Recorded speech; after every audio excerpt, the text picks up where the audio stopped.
Olá, olá você, seja muito bem-vindo ou bem-vinda a mais um episódio do podcast Cinema em Movimento, o seu mais novo podcast sobre cinema da internet. Eu sou Pablo Rodrigues, psicólogo, crítico de cinema e criador do canal Cinema em Movimento no YouTube. E no episódio de hoje vamos falar sobre um dos maiores clássicos da sétima arte. Um filme que está completando 80 anos de seu lançamento este ano. Eu estou falando da obra-prima de Orson Welles, Cidadão Kane. Filme este que está vindo aí à tona novamente, né, nas discussões por conta do lançamento no final do ano passado do filme Mank na Netflix, né, o mais novo filme do diretor David Fincher, que mostra os bastidores, né, da criação do roteiro de Cidadão Kane, né? O filme foca especificamente no roteirista do filme, né? Então, aproveitando, né, esse ensejo, vamos falar sobre Cidadão Kane, né? Também, né, vamos aproveitar e falar de Mank. Esse é o nosso primeiro episódio sobre clássicos do cinema, né? A gente vai tentar, sempre que possível, estar trazendo aqui análises sobre clássicos da sétima arte, né? E para esta tarefa hoje, né, tão prazerosa, vamos aqui novamente, né, com os meus convidados especiais, né, diretamente de Recife, Pernambuco, onde eu me encontro, ele, novamente aqui conosco, né, Leonardo Lima. Tudo bem a todas e todos do Cinema em Movimento, é um prazer mais uma vez estar com vocês aqui e vamos discutir, né, sobre esse clássico do cinema, o Cidadão Kane, e a obra contemporânea, né, do David Fincher, o Mank. Pois é, Leonardo, né, que é crítico de cinema, e vocês, né, que se interessarem, né, onde é que o pessoal pode encontrar as suas críticas de cinema, Leonardo? Fala aí. Pablo, é só acompanhar lá no Cinema Holland, no Instagram, a página que eu criei, o perfil para críticas, notícias sobre cinema, séries, enfim, para acompanhar o dia a dia da sétima arte. E novamente aqui, direto de Itaguaí, no Rio de Janeiro, Felipe de Souza. Olá, olá. Obrigado novamente pelo convite. Agradeço a oportunidade de falar desses dois filmes que eu gosto bastante, né? E um, que é o Cidadão Kane, que é um clássico indiscutível.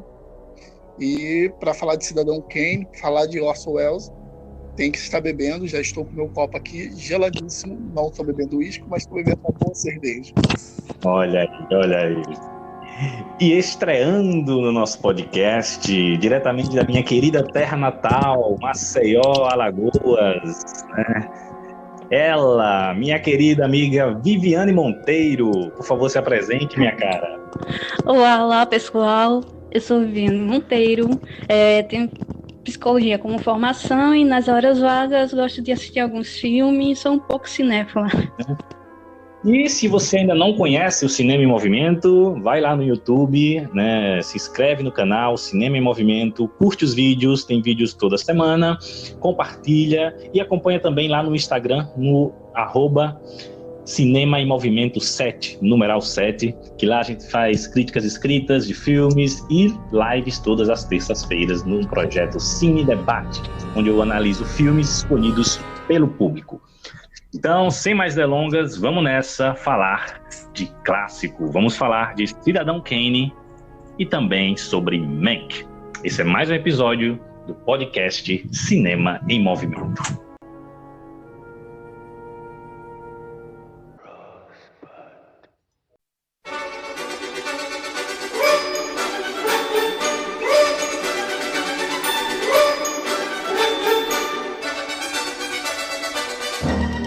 Vamos nessa, vamos falar hoje sobre Cidadão Kane, né, que, né, você que está nos ouvindo, né, muita gente não conhece, infelizmente, essa obra-prima do cinema, né, que foi considerado, né, por muitas décadas como sendo o melhor filme de todos os tempos. Né?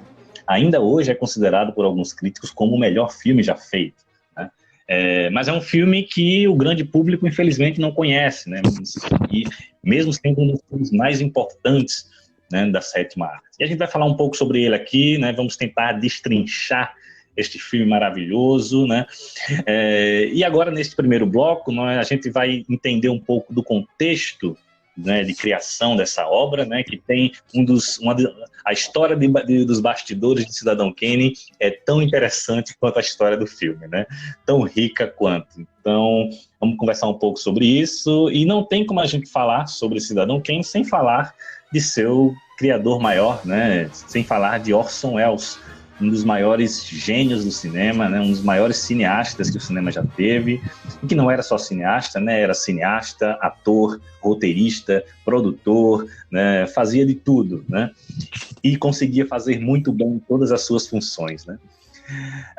Bom, o Orson Welles, ele era daquelas pessoas prodígios, né, ele, desde a infância, que ele era considerado um menino prodígio, né, um gêniozinho, né, ele ficou órfão aos 11 anos de idade, né, perdeu a mãe aos 9 anos e o pai aos 11 anos, e foi criado em reformatórios, né, em escolas, né, especiais, começou a estudar arte, né, já ali na sua adolescência, né, artes plásticas, né, e sempre se destacava, né, até que na vida adulta ele foi trabalhar no rádio, né, e é quando ele começa a chamar a atenção de Hollywood, né, ele também estava trabalhando nessa época no teatro, né, que é onde ele começou a se destacar, né, pela primeira vez, né. Eu gosto desse início de carreira do Orson Welles,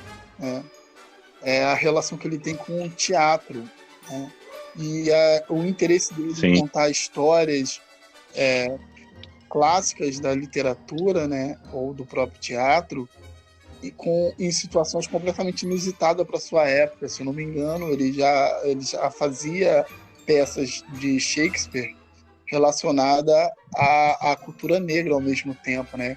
Ele pegava atores negros, elenco completamente formado por pessoas pretas, e adaptava uma peça do Shakespeare, né? Isso para a década de 30, onde a segregação racial nos Estados Unidos estava ainda em voga, é uma coisa assim, bem interessante você pensar o tão questionador desse homem, das autoridades, da visão de mundo, e o quanto ele era inquieto com algumas coisas, e ele sempre usou a arte, né? Isso vai se repercutir também na carreira dele cinematográfica, para provocar alguma crítica e mostrar sua inquietação com o mundo mesmo, né? Principalmente, né, no caso dele, a sociedade americana. E pode acabar dizendo isso sobre o Cidadão Kane, né? O Cidadão Kane não é só um filme ali, ele também está discutindo algumas questões de sua época. E essa adaptação de Shakespeare que você falou, Felipe, ele fez uma adaptação de Macbeth, né, usando um elenco totalmente afro-americano, né? E também fez uma versão de Henrique V, se não me engano, uma versão de Júlio César também, de Shakespeare, transpondo a história para a Alemanha nazista, né? Então, fazendo uma crítica ao nazismo em plena ascensão do nazismo, né, naquela época, né, no final dos anos 30, né? Falar de Orson Welles é sinônimo de falar da grande pegadinha, né, vamos dizer assim, que ele fez à época lá em 1938 nos Estados Unidos, né, uma transmissão radiofônica que causou uma grande convulsão no país, né, a ponto de muitas pessoas até mesmo se suicidarem, né, devido à ocorrência, né, assustadas com a Guerra dos Mundos, né? Que foi uma transmissão na qual ele fazia uma espécie de cobertura jornalística ao vivo, relatando que extraterrestres estavam invadindo o planeta, né? E que inclusive se via um exército deles, né? E estava a causar pavor na sociedade, né? E aí, essa pegadinha, vamos dizer assim, né, foi uma adaptação, né, de um clássico, né, do Herbert George Wells, né, o xará dele de sobrenome, e que alçou, né, definitivamente o Wells ao protagonismo ali nos Estados Unidos naquela época, né? E foi um evento de grande alcance, né? O país como um todo as pessoas acreditaram naquela transmissão e até hoje, né, é rememorado esse fato, né? E é interessante que relatos contam, né, que o Orson Welles era sacana também, né, porque relatos contam que ele depois falou, se desculpou dizendo que não sabia que as pessoas iam levar isso a sério, não imaginou, né, na cabeça dele ele estava só fazendo um programa, né, mas ele entrou no ar sem avisar que aquilo era um programa, né, ele entrou como se fosse uma transmissão real, né, de caso pensado. E enquanto ele estava fazendo a transmissão, o pessoal chegava lá doido, dizendo para ele que, olha, os telefones estão tocando, o pessoal tá doido, e ele, não, continua, sabe? Então, o cara foi sacana, né? Ele foi sacana, mas existe também uma questão que tinha sido noticiado que teria essa adaptação na rádio, né? Eles, se eu não me engano, eles noticiaram a semana ou 2 semanas que teria. Só que essa sacada de pegar do nada, assim, tá transmitindo uma coisa e dar o corte e começar a transmissão, que foi um susto, né? Porque todo mundo esperava. Talvez se fosse terminasse o que estava passando, aí desse os intervalos comerciais e começasse a programação da adaptação do Guerra dos Mundos, não teria acontecido isso. Acho que o corte pegou muita gente de surpresa, né? Foi um negócio bem intencional, né? Porque ele escolheu as vésperas do Dia das Bruxas nos Estados Unidos, né? Do Halloween. Então a galera já tava meio assustada, assim, para os preparativos para a festa, tá, do Halloween, e chegar a transmissão na véspera do Dia das Bruxas, dizendo que o mundo praticamente vai acabar, colocar a população em crise mesmo. E com isso ele ganhou seu passaporte para Hollywood, né? O destaque no teatro e depois dessa transmissão, né, o destaque no rádio, né, que ele já vinha se destacando no rádio, mas com essa transmissão chamou a atenção do país inteiro, né? E aí Hollywood fez algo inédito até então e talvez que nunca mais ela fez, né, novamente, né? Que é dar a esse cara que na época tinha 25 anos, né? Um contrato que era o contrato dos sonhos de todo diretor de Hollywood, né? Que era um contrato para ele dirigir o filme que ele quisesse, né? Contar a história que ele quisesse, com total liberdade, total autonomia. Ele não ia ter interferência nenhuma de estúdio, né? Então, assim, um contrato dos sonhos de qualquer pessoa, de qualquer criador em Hollywood, né? Tem que lembrar que nessa época os estúdios tinham domínio total da obra, né? O diretor não tinha direito ao corte final, as escolhas passava pela vista do produtor. Então, eu acho, assim, esse momento, um momento histórico para o cinema.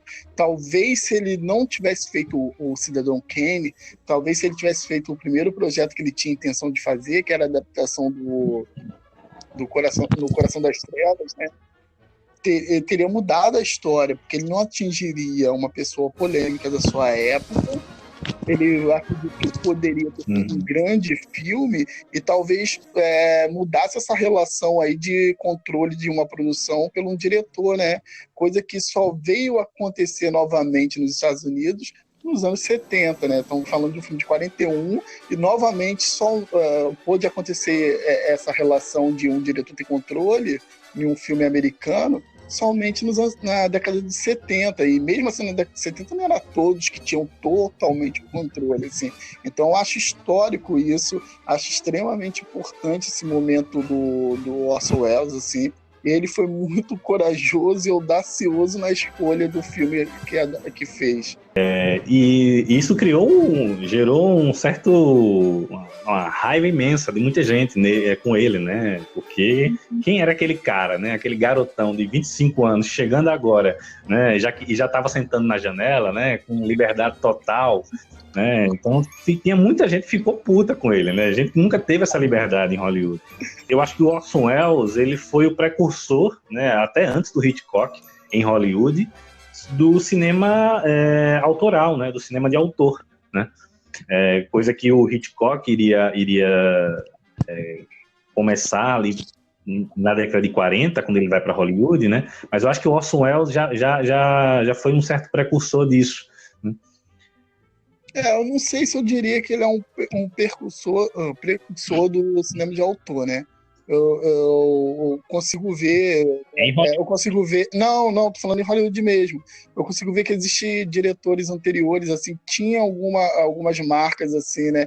O próprio John Ford, o Griffith, né? O Griffith, você consegue reconhecer um filme do Griffith, desde temática até estilo mesmo, né? Uma assinatura. O John Ford, mesma coisa. Então, eu não diria isso. Mas eu acho que o fato dele ter conseguido o domínio total fez com que ele mostrasse isso à indústria de alguma forma, que um diretor tendo total controle é capaz de fazer uma obra muito mais complexa, né? E que está à frente do tempo, assim, né? Eu acho que depois disso, algumas pessoas começaram a teorizar mais sobre isso, né? Principalmente na França, e mudou bastante o cenário de cinema, né? À toa que o próprio Cidadão Kane, embora muitas pessoas gostaram nos Estados Unidos, na época, ou na França, então, ele mudou para sempre o que o Bazin estava escrevendo, né? Ele considera que a modernidade do cinema saiu de Cidadão Kane, assim. Sobre o John Ford, o Wells gostava muito dos filmes dele, né? Tanto que, para fazer Cidadão Kane, ele assistiu vários filmes do John Ford para se inspirar em alguns trechos, algumas cenas, algumas partes técnicas. Foi bem inspirador o John Ford na vida dele. O filme que ele considerou ali de cabeceira foi No Tempo da Diligência, né? Sim, exatamente. Diversas vezes. Inclusive, já no Tempo das Diligências, já há a presença do jogo de luzes e sombras, né? Que vai estar presente no Kane. Uhum. Quando ele chegou lá em Hollywood, né, o Felipe já adiantou isso, ele tinha alguns projetos, né? O primeiro dele que ele queria, como o Felipe já citou, foi O Coração das Trevas, né, a adaptação do Coração das Trevas, o livro clássico do Joseph Conrad, né, que depois foi adaptado, né, décadas mais tarde, em 1979, pelo Coppola, né, no Apocalipse Now. Ele transpõe a história para a Guerra do Vietnã, mas o Orson Welles já queria adaptar essa história lá em 41, né, e ele já tinha esse olhar, essa ousadia, né, em termos de técnica, de narrativa, né, nesses projetos, né, porque o Coração das Trevas, ele queria fazer o filme todo utilizando a câmera subjetiva. Então, o espectador seria colocado no lugar do protagonista, né? O protagonista seria a própria câmera, né? Seria um filme inteiro com um olhar subjetivo, né? Então, já tinha essa criatividade já aí, né? E um outro projeto que ele ainda pensou em fazer foi A Vida de Cristo, né? Mas, naquela época, a igreja colocou toda uma proibição no uso da imagem, né, de Cristo e tal. Tudo isso acabou fazendo com que ele desistisse da ideia, até surgir a ideia de fazer uma versão, né, da história do William Randolph Hearst, né, que hoje em dia ele é uma figura pouco conhecida, né, mas na época ele era uma espécie de Roberto Marinho da imprensa americana daquela época, né? Era uma pessoa, um nome muito influente, né, um dos nomes mais poderosos dos Estados Unidos naquela época, né? E o Orson Welles decidiu ficar justamente este tubarão aí da imprensa americana, né? Talvez esse tenha sido o seu grande erro. O maior erro do Orson Welles foi esse, assim, por isso que eu falei. Se ele tivesse feito O Coração das Trevas, talvez mudaria e fosse um filme bem sucedido, né? Isso a gente não sabe, né? Mas se fosse bem sucedido e chegasse ao tamanho que se tornou Cidadão Kane, talvez mudaria a história da relação diretor e produtores no cinema americano, né? Porque não teria a polêmica por trás e tal, e ele seria muito melhor recebido do que foi o Kane, né? E essa história do William Randolph Hearst, né, diferente do que o filme Mank retrata, né, como se fosse uma coisa puramente do Mank, né, mas a escolha de adaptar essa história, né, também falava muito do próprio Wells, né, porque a história dele e do William Hurst tem alguns paralelos bem interessantes, né, então ele, de certa forma, se identificava um pouco com a própria biografia do William Hurst, né? Os dois ficaram órfãos cedo, né? Os dois eram considerados prodígios, né? Então tem algumas similaridades na biografia dos dois que fez com que o Orson Welles sentisse que saberia contar aquela história, sabe? Uhum. E tem o detalhe mais importante nisso, né, é que ele protagoniza o filme, né? Então ele se coloca como aquele personagem que ele está contando, né? E realmente existe essa similaridade na vida dos dois, né? Esses elementos parecidos. E o próprio Orson Welles, ele é um cidadão Kane naquele sentido mesmo do filme, né? Ele é um homem que gosta de ter o controle das coisas em sua volta, né? Não é à toa que isso fez com que ele fizesse o filme, e o contrato tinha que ser total direito, né? O filme tinha que ser totalmente feito por ele, desde o corte, todas as escolhas seriam dele. Pode ser um pouco sobre o Hans ainda, porque ele, como ele era muito poderoso, né, um mega empresário do setor de telecomunicações, se viu muito para boicotar o filme, né? Se viu muito para manchar a imagem do Wells para sempre. O cara era dono de 28 jornais, 18 revistas, e era conhecido por criar um pouco da noção de imprensa marrom, né? De história sensacionalista, de veracidade duvidosa. E isso tudo, dentro do mundo lá de Hollywood, não era tão questionado.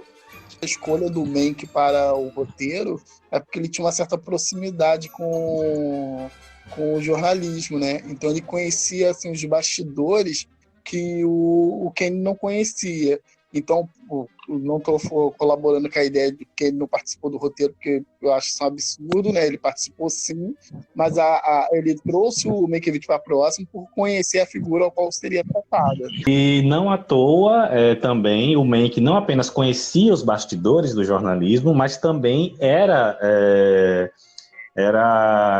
próximo também do William Hurst, né? Inclusive frequentava a casa do Hurst, né? As festas, jantares, né? E era muito amigo da Marion Davies, né? A amante do William Hurst, né? Que inclusive foi o motivo da maior polêmica do filme, né? Porque a tão famosa palavra do filme, né? A misteriosa palavra Rosebud, né? Na verdade era o apelido que o Hearst dava para a vagina da Marion, né? Então o Mank ficou sabendo disso, mas como o Mank vivia bêbado, né? Vivia bebendo, bebia muito, né? Aí soltava essas coisas e acabou também colocando isso no roteiro, né? E aí o William Hurst, né, pirou, né? Depois, quando ele soube disso, quando o roteiro, né, o pessoal teve acesso ao roteiro, aí pronto, né? Aí virou uma guerra para impedir que Cidadão Kane visse a luz do dia, né? O filme quase não consegue estrear. Se eu não me engano, a palavra Rosebud é equivalente a botão de rosa, né? Na tradução seria mais ou menos botão de rosa. Isso mesmo. Mas o fato é que o filme conseguiu, né? O Orson Welles conseguiu estrear, fazer o seu filme, polêmicas à parte, né? Fez uma das maiores obras-primas do cinema, né? Cidadão Kane é um dos meus filmes favoritos, assim, da vida, assim. Até o roteiro inicial, ele tinha um outro nome, né? Era American. E depois foi que mudou para Cidadão Kane. E lá em Portugal, quando o filme chegou, ele tinha um nome diferente. Ele chegou com O Mundo aos Seus Pés. E não Cidadão Kane, como todo mundo conhece. Eu lembro que eu ter lido uma versão de um livro de teoria cinematográfica e a versão era portuguesa. Aí toda vez aparecia lá O Mundo aos Seus Pés. Aí eu demorei um tempo ainda para sacar que era o Cidadão Kane. Eu comecei a sacar quando eles entravam em cenas do filme, né? Aí eu, tá, então se trata desse filme. Ele foi indicado a 9 Oscars, né? Só ganhou um, que foi o de roteiro, né? De roteiro original. Então a gente vai falar sobre essa questão do roteiro mais para frente. E depois disso, o William Hurst tentou destruir as cópias do filme, né? Inclusive conseguiu mandar queimar várias, né? Sobraram poucas cópias do filme. E durante muito tempo o filme ficou no ostracismo, né? Foi apenas lá na década de 60 que começaram a resgatar o filme, né? E a partir de então foram vendo, né? Conhecendo, né? O filme, e com isso ele acabou ganhando o status, né? De o melhor filme já feito, né? Nas décadas seguintes. Vocês concordam com essa afirmação, gente? Que ele teve uma campanha muito grande, né? Então, acusavam o filme de tudo, qualquer coisa, falavam que o filme não era tão bom, falavam que ele era confuso, né? Todos os méritos que o Cidadão Kane tem, principalmente os de fotografia, profundidade de campo, eram usados na época para desqualificar o filme, né? A câmera não está guiando o olhar, essas coisas assim, os padrões da época, né? Sim, e ele perdeu para o John Ford, né? Ele perdeu por Como Era Verde Meu Vale, né? O diretor que inspirou ele a fazer esse Cidadão Kane, assim, do jeito que foi feito. Eu acho interessante. E sim, eu concordo, assim, eu acho que eu considero assim, que é o maior filme americano de todos os tempos. Eu não considero o meu favorito, o meu preferido. Aí é pessoal, assim. Mas como a importância histórica do filme, eu considero como o maior filme americano. Em 1941, um filme com o que foi feito em termos de técnica, em termos de narrativa, foi um salto qualitativo tremendo para a época de Hollywood. E eu concordo com o André Bazan que Cidadão Kane realmente inaugura o cinema moderno. Eu acho que é e o título, né, de melhor filme, e aí a gente pode discutir do mundo, da história do cinema ou do cinema americano, eu acho muito merecido. Se não fosse toda essa perseguição que o Hudson fez a ele, com certeza, até hoje todo mundo acho que já conheceria um pouco mais sobre o Cidadão Kane, não seria um filme tão esquecido, tão deixado um pouco de lado para o público mais popular, porque a campanha que o Hudson fez foi muito pesada, tanto que a academia mudou a forma de votação na época. Antigamente era só pessoas membros da academia, vinculadas à academia, que podiam votar. Abriram uma categoria para que pessoas de fora, extra, que fosse ligado a sindicatos, tivessem direito ao voto. E isso influenciou muito, porque as pessoas que não eram da academia tinham mais chance de ser influenciada a votar em outros filmes. Quando, no caso, a Fox fez uma campanha muito forte, quando viu as críticas do Hurst e toda a má distribuição dos filmes nos cinemas, investiu pesado em Como Era Verde O Meu Vale. E, na época, distribuiu ingressos para essas pessoas que iam participar da votação, esse público extra, que eram roteiristas, diretores, do pessoal do sindicato mesmo do cinema, de lá de Hollywood. Então, isso daí influenciou bastante para que eles não levassem tantos prêmios, como o próprio Como Era Verde O Meu Vale, ele levou o prêmio de melhor fotografia, melhor direção de arte, melhor ator coadjuvante, melhor filme e melhor direção, coisa que com certeza o Cidadão Kane levaria. Eu acho que Como Era Verde Meu Vale, um filme excelente, assim. Eu acho que ele tem todas essas qualidades ao qual ele ganhou o Oscar. Eu não acho que é uma vitória assim, injusta no sentido amplo da coisa. Assim, não é um Green Book da sua época. Ele é um filme excelente. Assim. Até hoje funciona muito bem mesmo. E até entenderia o Cidadão Kane não ganhar o Oscar, porque ele estava muito na vanguarda, assim. Eu acho, mas só que, infelizmente, os motivos que ele não ganhou não foram esses. Foram motivos externos de perseguição, mas eu entenderia ele não ter ganhado naquela época, mesmo se não tivesse essas perseguições, porque ele estava muito na vanguarda. E o Como Era Verde Meu Vale, ele é um filmaço também.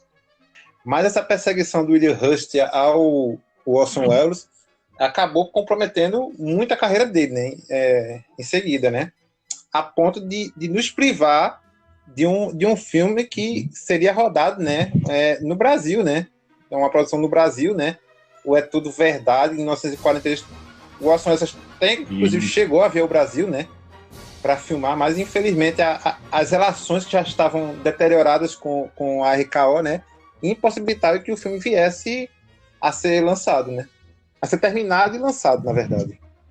Sim, ele veio filmar, era um segmento de um documentário, né? E um dos segmentos desse documentário, É Tudo Verdade, se passava aqui no Brasil, né? Onde ele filmaria o Carnaval. Só fechando o que a gente estava falando, eu concordo que Cidadão Kane é um dos maiores filmes americanos da história, né? Eu acho, sim, que em termos de importância histórica, ele realmente é o filme mais importante americano, né? Ele definiu muita coisa do cinema moderno. É um filme sem igual, muito à frente do seu tempo, e o que Cidadão Kane fez naquela época, o cinema só veio chegar naquele patamar décadas depois, né? Então, e você assiste o filme hoje, parece que ele foi feito ano passado, né? Atualíssimo. É um filme muito moderno, né? Uma linguagem muito falando moderna. Falando nisso daí dele parece ter sido feito ano passado, eu diria que não, parece que foi feito ontem, porque eu assistindo o filme, ele já envelheceu melhor do que o Mank, que eu assisti no final do ano passado. Não apenas em técnica, né? Ele continua atual também no seu conteúdo, né? Na sua temática, né? Na sua trama, tudo, né? É impressionante. É o tipo de filme que quanto mais você assiste, mais ele cresce, mais você percebe outras camadas, né? Verdade. É Isso impressionante, é uma impressionante. É uma obra-prima mesmo, né?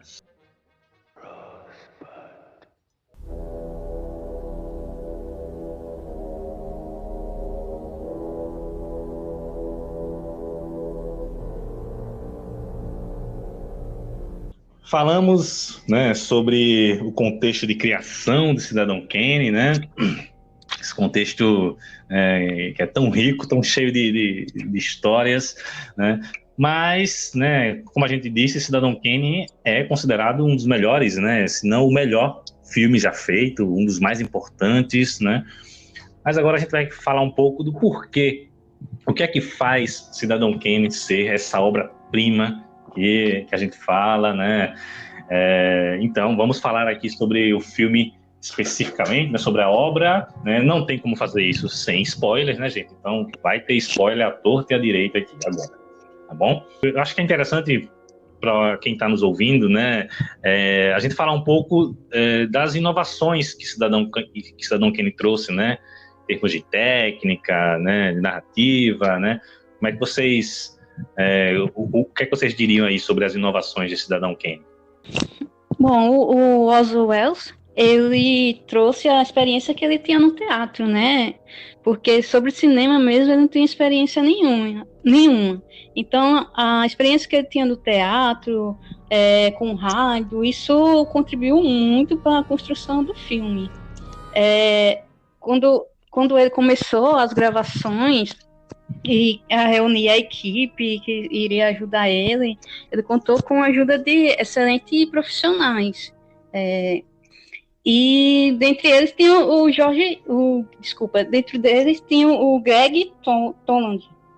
E ele era um cara que era excelente na área da fotografia, da direção de fotografia, e topou as ideias malucas do Welles, mesmo relutando algumas vezes por achar que era loucura, mas acabou seguindo as ideias dele e inovou na parte de fotografia, que até hoje é estudada e vangloriada muito. Diga-se de passagem, é uma das melhores coisas do filme. Com certeza. E ele é um filme, né, que, não sei vocês, mas cada vez que eu assisto, eu presto atenção em uma nova coisa, né? E dessa vez eu fiquei observando muito a montagem do Robert Wise, né, que depois se tornou um grande diretor também. Mas é muito fluida mesmo, né? É até um problema que eu tenho com o Mank, né? Porque no Cidadão Kane, para mim, todas as introduções de flashback pontuais, assim, muito dinâmicas, funcionam muito bem, assim, e dá um ritmo à história, né? Não é aquele flashback que perde ritmo, não. Ele só tem a acrescentar. O filme, ele chega a ter quase 2 horas, mas flui com uma leveza, assim, uma naturalidade, ele que parece que voa o filme, ele acaba muito rápido, assim. E eu acho que é muito difícil, porque ele é um filme sem ação, né?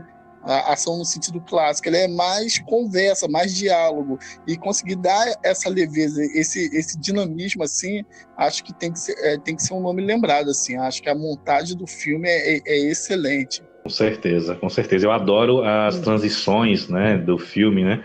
As transições de uma cena para outra, de uma sequência para outra, a entrada dos flashbacks, né? Os raccords, né? Que são essas transições fluidas, né? De uma cena para outra, são muito bem feitas, gente. São geniais. Aquela transição do jornalista lendo o diário do Thatcher, né? E o branco da folha, né? Ele funde com o branco da neve do flashback, né? A foto dos jornalistas do Chronicle, né? Que a foto se torna viva, né? Fazendo a transição temporal. É excelente. É uma montagem realmente sensacional. Assim, eu lembro que as 2 primeiras vezes que eu vi, eu não acreditei ainda, assim. E quanto mais vejo, ainda assim me empolga demais. Hoje mesmo, eu vendo novamente, arrepiou. É uma sequência muito, muito incrível, assim.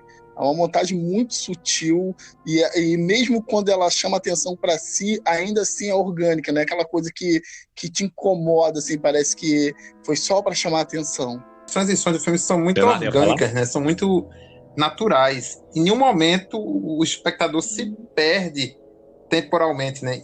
Espacial e temporalmente ao longo do filme.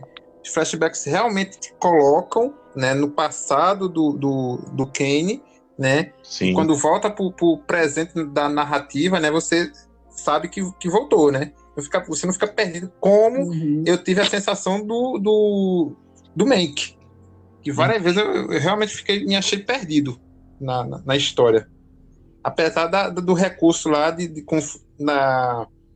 reproduzindo, né, emulando a escrita de um roteiro, né? A fotografia do filme é muito inspirada também no expressionismo alemão, né? Importante a gente ressaltar o jogo de luz e sombra que ele utiliza, né? É uma pegada muito do expressionismo alemão, né? Onde as sombras e a luz, elas trazem significado, elas direcionam o olhar, né? Eu adoro, por exemplo, aquela cena que ele está escrevendo a declaração de princípios, né, no jornal, né? E quando ele vai levar para a mesa, e ele está lá assinando, o Leland e o Bernstein todo o cenário está iluminado, o Leland e o Bernstein também, né, em cada um dos lados, e ele que está no centro está nas sombras, né? Aquilo, né, na época daquela, primeiro que era extremamente difícil de fazer um tipo de iluminação daquela, né? E reforça, né, essa coisa de que mesmo o personagem estando ali, né, escrevendo a sua declaração de princípios, né, uma coisa bem bonita, mas a fotografia já está preconizando para a gente que aquele personagem não vai honrar aquilo ali, né, que ele está nas sombras, né? Então eu gosto muito disso, né, da forma como a fotografia, inspirada no expressionismo, né, ela usa esse jogo de luz e sombras, né? Aquela cena dos cafés da manhã do casamento, né? Que o primeiro plano geral dela é bem iluminado e o final dela, que também é num plano geral, já está com as sombras tomando conta, né? Porque o casamento já se desgastou. Aí começa numa mesa muito pequena, ao qual o casal está unido, e termina numa mesa maior, ao qual eles estão distantes um do outro, né? Acho incrível essa sequência mesmo. E sobre esse jogo de luz que o filme traz, né? Logo no início, quando o jornalista está investigando o Kane, aí ele vai ler o diário, né, do Thatcher, né? Thatcher, acredito. E ele e vem uma luz do céu, né, do teto, que vai iluminando aquele diário, especificando ali, quase trazendo ali você vai encontrar alguma clareza sobre tal personagem, né? Não, esse plano é maravilhoso, eu adoro esse plano. Acho lindo, lindo, lindo. Uma cena pouco comentada do Cidadão Kane, né, mas sublime, a operacionalizar isso, é a cena de abertura, em que mostra, né, até um pouco uma perspectiva, mesmo um pouco de suspense, de um terror, sabe assim. A janela da residência do Kane em Xanadu tá iluminada, enquanto todo o resto da composição, né, da cena tá escura, né? E e eu não sei se vocês percebem, mas sempre a janela na mesma posição quanto ao enquadramento da cena. É incrível aquela cena. A trilha do Bernard Herrmann, né, que é incrível nessa sequência. Poxa, o cara trabalhou com os melhores, né? Era muito difícil não sair grande coisa dali. Não, o filme inteiro, né? A trilha sonora do Bernard Herrmann pro filme inteiro tá maravilhosa, né? E ainda nessa sequência da abertura, né? Eu gosto muito da transição que ele faz da janela do lado de fora do quarto para o lado de dentro, né? A gente nem percebe a transição que é feita, né? Somente com a mudança da luz, né? Aí a gente já está dentro do quarto, né? É muito, muito bacana. Ele foi um dos primeiros longas-metragens a fazer a filmagem de um teto, uma coisa tão simples, mas que passava despercebido por outras produções, que, no caso, por causa da técnica mesmo, de uma filmagem de um teto, eles iam pegar o quê? Os cabos de energia, iam pegar equipamentos, tudo do teto. Mas ele teve a brilhante ideia de querer fazer um plano, uma sequência, pegando a parte de cima do teto. Até porque ele usa muito do contra-plongé, né? Que é aquele ângulo de baixo para cima, né? Para ressaltar a grandeza do personagem. Então, por ele usar muito esse plano, ele iria ter que mostrar o teto, né? Outra coisa que eu gosto nesse filme, por isso que eu falo, ele é genial, assim, as escolhas feitas, assim, porque nenhuma é apenas por estilo, né? É essa questão da profundidade de campo, né? Que remete ao teatro, né? Que é a origem dele, mas ao mesmo tempo ela permite que o olhar nosso vá para qualquer lugar, né?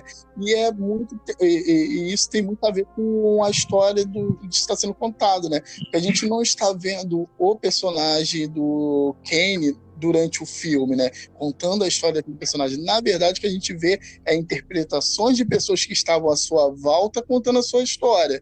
A gente nunca vê o próprio Kane, né? Sempre quem estava à sua volta, né? Então, por isso, na minha opinião, né, ter essa fotografia aberta de profundidade de campo faz com que todas aquelas pessoas ali também tenham uma outra interpretação do Kane. Então, todas aquelas pessoas são importantes para a história daquele personagem, já que a história dele mesmo contada por ele a gente não tem. E é interessante, Felipe, isso que tu tá falando, tem uma cena específica na festa que ele está fazendo com os jornalistas, né? Quando ele compra os jornalistas do Chronicle, né? Tem uma conversa do Leland com o Bernstein, né? Que o Leland fica com medo, né? De que ele esteja meio que se corrompendo, né? E tal. E quando a fala é do Leland, o plano mostra, né, os dois em primeiro plano e o Kane no centro, lá no fundo, no segundo plano, né, com a profundidade de campo, né. Quando é o Bernstein que está falando, né, que ele é o Bernstein mais ingênuo, digamos assim, com relação ao Kane, aí o plano corta, né, inverte, mas com os dois continuando em primeiro plano, e o Kane ainda no centro, só que na janela, o reflexo dele na janela, né. Então, ele está sempre sendo o centro dos enquadramentos, seja na centralidade do plano ou estando em primeiro plano. E isso permite também uma outra leitura. É muito bacana isso. É que o Lillard talvez via diretamente o Kenny, enquanto o Buster, né, por ser mais ingênuo, ele não estava vendo diretamente, né? Por isso que ele só, do ponto de vista dele, só estava vendo o reflexo do espelho.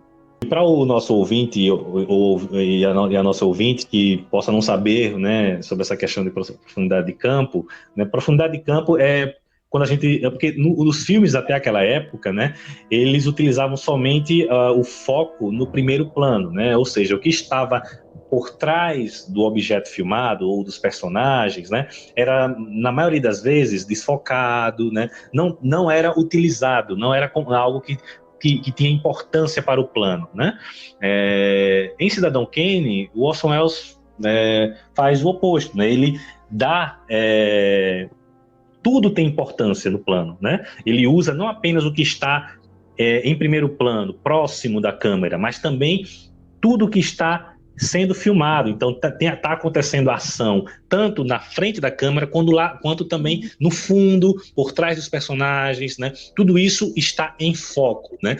Tudo está tendo importância ali no quadro, né? Isso foi uma inovação que Cidadão Kane trouxe. É uma inovação no filme todo, né? Porque No Tempo das Diligências, que é o filme que ele assistiu muitas vezes antes de fazer o Cidadão Kane, ele já trazia isso. Ele não trazia no filme todo, mas ele já trazia a profundidade de campo. Bem lembrado, bem lembrado. Outra coisa que a gente pode destacar é a maquiagem, né? Que foi excepcional. Tanto do Kenny quanto dos outros personagens.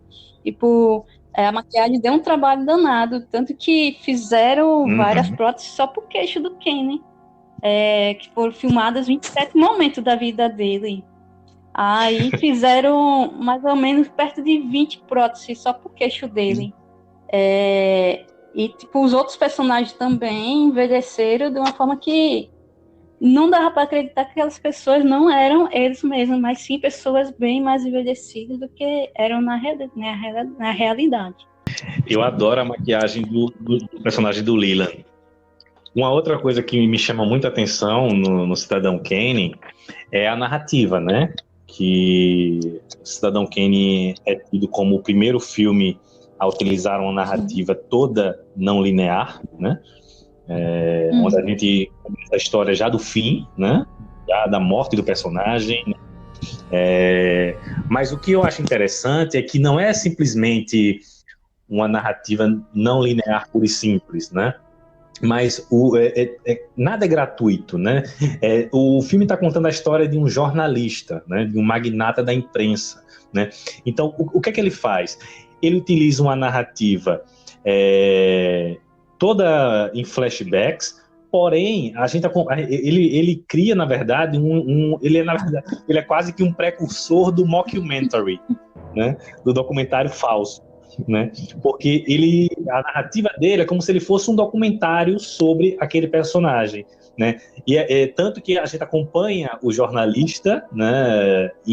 Tentando conhecer a história daquele personagem, né, do Kane, e o jornalista, ele sempre está nas sombras, de costas, né, dificilmente a gente vê o rosto dele, né, porque ele é como se fosse o público, né, o público que está indo ali entrevistar aqueles personagens, né, que conviveram com o Kane. É uma narrativa bem documental, e embora eu discorde que Cidadão Kane foi o inovador nesse sentido de narrativa não linear, mas o grande diferencial é porque ele utiliza os flashbacks, né, que a gente teve exemplos antes, né, o próprio Caligari já usava, né, mas o Cidadão Kane ele usa para o filme inteiro e a gente acompanha diversos pontos de vista da mesma história, né. A história do filme inteiro é contada nos primeiros 10 minutos de filme, naquela reportagem lá que os jornalistas fazem lá, né? Ali o filme já conta, os 10 minutos iniciais ele já conta toda a história do Kane, e a gente vai rever toda essa história por diferentes pontos de vista, né, de pessoas que conviveram com ele, né? A gente vai rever essa história só que por diversas facetas diferentes, né? Como seria num documentário, né? Então eu acho muito bacana isso, né? O filme fazer colocar o espectador nesse lugar, né? E criar essa espécie de quebra-cabeças, né? Sobre um personagem, né? Ele cita o Hearst ali no início, né? Ali no início, os jornalistas citam o Hearst. Para dar um pouco de realismo também ao filme, né? Ele tenta fazer isso como um pouco uma pegadinha quando ele faz isso de colocar reportagens, histórias que na realidade são reais, mas dentro de algo que é um filme fictício, faz as pessoas que estão assistindo ter um pouco de confusão. Isso é real, isso é mentira, o que é real no filme? Sim, tem. Nessa própria introdução aí que está fazendo o Cinejornal, assim, mostra assim, os últimos momentos da vida do Kane.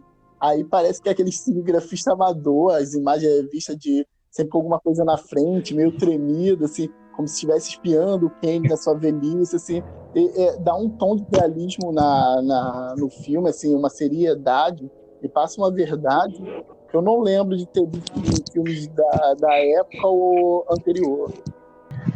Sobre essa questão de Cidadão Kane ser o precursor do cinema moderno, né, como até o André Bazin, crítico francês, né, chegou a dizer, né, eu discordo um pouco, né, porque a gente tem alguns exemplos anteriores a Cidadão Kane, né, que trazem essa coisa de serem antecipadores do cinema moderno, né? O cinema soviético dos anos 20, por exemplo, né? É um cinema muito moderno, muito à frente do seu tempo, né? Eu assisti recentemente, eu revi, na verdade, recentemente, O Homem com a Câmera, do Dziga Vertov, e é um filme muito moderno, eu até comentei em off com o Felipe, né? Como o filme é moderno, como o filme está à frente do seu tempo, como ele é vanguardista, né? Na sua linguagem, na sua narrativa, na sua montagem, né? Inclusive utilizando até profundidade de campo, como o Cidadão Kane utiliza, né? A questão dos flashbacks, a narrativa não linear, né? O Caligari já tinha feito isso lá nos anos 20, embora não como o Cidadão Kane, né? Que utiliza isso para o filme inteiro, né? A narrativa do filme depende, né, disso, né? O filme não seria a mesma coisa se não fosse dessa forma, né, não linear, mas eu não acho que Cidadão Kane é o precursor nesse sentido, né? Acho que tem, por exemplo, o Limite, do Mário Peixoto, lá de 1931, que é um dos melhores filmes brasileiros de todos os tempos, né? Uma obra-prima também. Limite é um filme que também utiliza uma narrativa toda não linear, né? O inteiro é narrado de forma não linear também, né? O filme é um filme também vanguardista, com uma linguagem moderna, né? Então eu acho que o que torna que Cidadão Kane seja tão aclamado como sendo o precursor do cinema moderno é mais o fato dele ser um filme americano do que qualquer outra coisa, sabe? Porque, não tirando os méritos do filme, né? Que ele tem, obviamente, como a gente já falou aqui, né? Mas eu acho que ele meio que pega esses elementos, né, vanguardistas, e ele reúne tudo isso nele, né? E define de vez a linguagem que vai ser utilizada mais para frente no cinema americano, principalmente, né? Mas dentro de linguagem moderna, né, a gente tem exemplos bem antes de Cidadão Kane, né? Queria saber de vocês o que vocês pensam sobre isso. Sobre isso que você está falando, eu concordo perfeitamente, assim, todos os seus apontamentos estão corretos, assim. Só que eu penso que o Cidadão Kane é um filme de 41, né? O cinema está desde o final do século XIX, então é claro que esse espaço vai ter muita coisa que foi criada de filmes que não tiveram tanto destaque, que o Orson Welles se apropriou, né? Ou ao mesmo tempo ele nem se apropriou, ele nem sabia que estava copiando, não foi intencionalmente, mas ele se apropriou. Então ele consegue fazer um filme com várias técnicas, né? Até uma coisa que a gente não falou, que é os efeitos visuais do filme, né? Ele tem muitos efeitos visuais, assim, e isso é porque um outro filme da RKO, o King Kong, né? Ele se apropriou muito das técnicas usadas no King Kong, e ele até poderia a gente poderia até falar que ele é um dos principais filmes de usar efeitos invisíveis, aqueles efeitos que estão ali na cena, mas a gente nem nota, porque pensa que aquilo realmente é filmado, né? Até essa profundidade de campo todo que a gente tanto exalta, em muitas cenas são através de efeitos invisíveis, né? O cenário é maior porque é preenchido com uma técnica visual para dar a impressão de que algo é maior, mas na verdade não é tudo isso, assim. Então acho que ele serve como exemplo de pegar toda a história do cinema, todas as técnicas e juntar nele, né? Mas claro que ele não é o precursor, além dos filmes e dos diretores que você citou, da própria narrativa não linear. Em 1916 tem um filme do Griffith chamado Intolerância, né? Que ele é histórias contadas em tempos diferentes. Eu também diria que algumas técnicas, assim, desde grua, coisas desse tipo que existe no Cidadão Kane, a gente já poderia citar o Sétimo Céu, que para mim é um filme maravilhoso americano, assim, outro grande filme. Então acho que é de 1927. Então acho que realmente ele tá na vanguarda de trazer todas essas técnicas com uma certa unidade ali que nada parece estar sobrando, né? Ele usa muito bem tudo que o cinema produziu até então, mas de fato ele não pode ser chamado de o pai de tudo aquilo que ele está mostrando, porque o cinema já vinha fazendo aquilo em países isolados, que talvez ninguém teve acesso. Tudo isso tem que ser lembrado mesmo, e o próprio limite que você falou do Mário Peixoto, tem muita coisa ali que está muito à frente do ano que ele foi feito, né? Coisas que a gente só vai notar no cinema pelo menos uns 10 anos depois. Eu queria falar que, com relação ao uso da técnica, né, mais especificamente ao uso da profundidade em campo, seria bom citar também o do Jean Renoir, né, A Regra do Jogo, de 39, que também fez uso muito eficiente dessa técnica. Agora, com relação a considerar Cidadão Kane como precursor do cinema moderno, eu acho que eu ratifico o que o Felipe disse, no sentido de que esse status pode ser dado a Cidadão Kane pelo fato de o filme condensar, né, amarrar dentro de uma unidade estilística, né, de uma mise-en-scène muito, muito própria, muito particular, todos esses elementos, né, que caracterizariam o cinema moderno, né? E aí a gente pode pensar, né, de que esses filmes anteriores fizeram isso, mas de forma isolada, né, de forma eventual, né, e o Orson Welles fez isso, né, intencionalmente ou não, mas ele conseguiu, do jeito dele, condensar todas essas características. Sim, nesse sentido eu concordo, né, como se ele fizesse uma amálgama, né, desses elementos. Bom, eu também concordo com vocês com relação a isso dele ser importante por trazer todos os elementos de um cinema moderno, diferenciando muito dos elementos característicos do cinema clássico e trazendo inovação dentro de um único filme. E que outros filmes também tiveram característica sobressaindo um pouco do tradicional, do cinema da Era de Ouro, né? De 1930 ou 1920. Só que o Cidadão Kane, ele é tido como um marco para demarcar o modernismo, o cinema moderno nos Estados Unidos, porque as pessoas, quando lembram do que seria o cinema moderno nos Estados Unidos, lembra-se de antes e depois de Cidadão Kane. Inclusive, o filme consegue também trabalhar muito bem os gêneros, né? Se você for pensar, Cidadão Kane trabalha com suspense, trabalha com o romance, trabalha com o melodrama, comédia pastelão, né? Tem a cena lá no jornal, que é muito engraçado, hilária. Com musical. Musical também, tem um momento do filme que é musical, que é melhor do que muitos musicais atuais.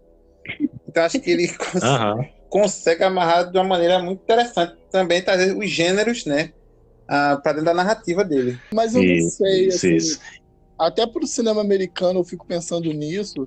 Eu acho Aurora um filme tão à frente do seu tempo que eu não conseguiria colocar como não fosse um filme moderno. Eu assistindo Aurora hoje, a única coisa que não é moderna nele é que ele não é falado. Concordo. Concordo, Felipe.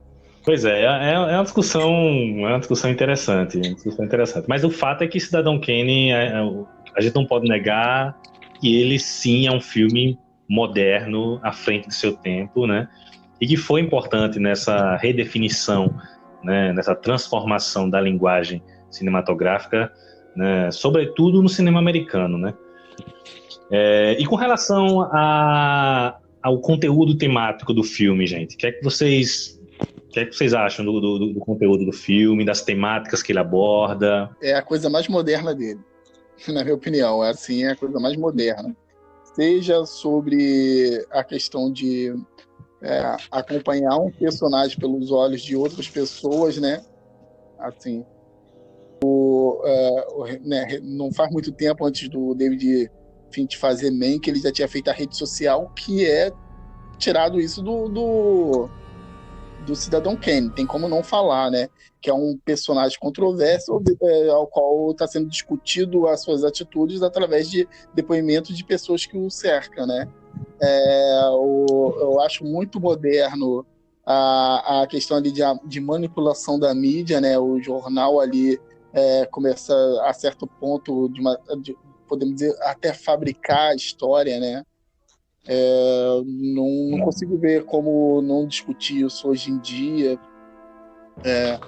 Eu gosto da discussão desse homem que poderia ter tudo e tem tudo até certo momento, mas ele tem um vazio muito grande, porque o que ele realmente gostaria de ter, ele nunca vai ter, né? É um momento na vida dele ao qual ele perdeu toda a oportunidade de viver, né? E ele sempre vai olhar para trás com saudosismo. Acho isso muito moderno, acho que é o que sem a técnica, ainda assim esse filme continuaria moderno, porque são discussões muito atuais, né? A discussão de existência do que o que realmente gostaríamos, o dinheiro realmente traz uma felicidade ou não. É muito moderno tudo isso. Tem até a célebre frase, né, que ele usa no filme, que é: se eu não tivesse dinheiro, eu poderia ter sido um grande homem. Uma coisa que eu acho interessante no filme, além dessas discussões que Felipe trouxe, né, que eu acho extremamente atuais também, né, principalmente agora, né, nessa época que a gente está vivendo, de manipulação da verdade, né, de distorção da realidade, né, nessa era de fake news, né, Cidadão Kane continua mais atual do que nunca, né. Eu acho interessante, tem uma cena em que ele recebe uma mensagem de telefonema, né, da pessoa dizendo: não existe guerra aqui, acho que é em Cuba, não sei. Aí ele fala: prezado não sei o que lá, providencie não sei o que lá, e eu providencio a guerra. Né? Então, assim, a questão da fabricação das notícias, né? Mas uma coisa também que eu acho muito interessante no filme é a crítica que ele é também à sociedade americana, né? E a sociedade capitalista americana, né? O Kane é um personagem que desde cedo, né, quando ele enriquece, né, que ele passa a ser tutelado pelo Thatcher, né? Eu acho muito interessante aquela cena onde mostra ele recebendo um presente de Natal, né? Quando ele já está sendo criado pelo Thatcher, e ele está rodeado de engravatados ali, sabe?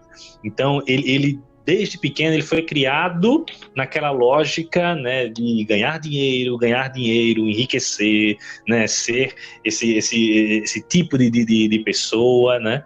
E a gente vê no filme, né, que ele até fala, né, não é difícil eu morrer mais rico do que você, né?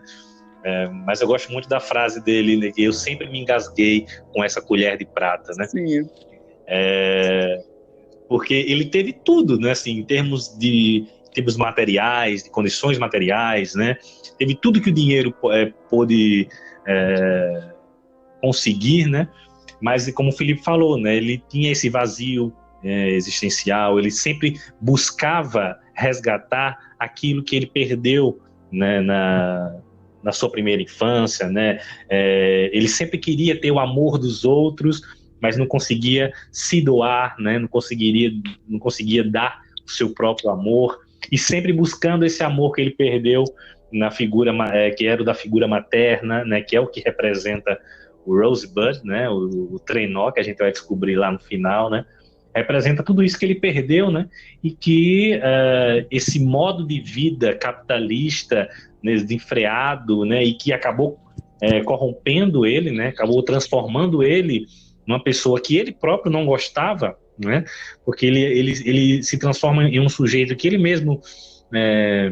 não gosta, não aceita, tanto que ele fala para o Tatcha, né, que ele queria ser tudo que ele odeia, né. Então, se ele pudesse ser uma pessoa diferente, ele seria tudo que ele odeia, né? Ele não seria esse tipo de pessoa que ele é, né? Então, eu acho um personagem de uma riqueza muito grande, um personagem complexo, muito rico, né?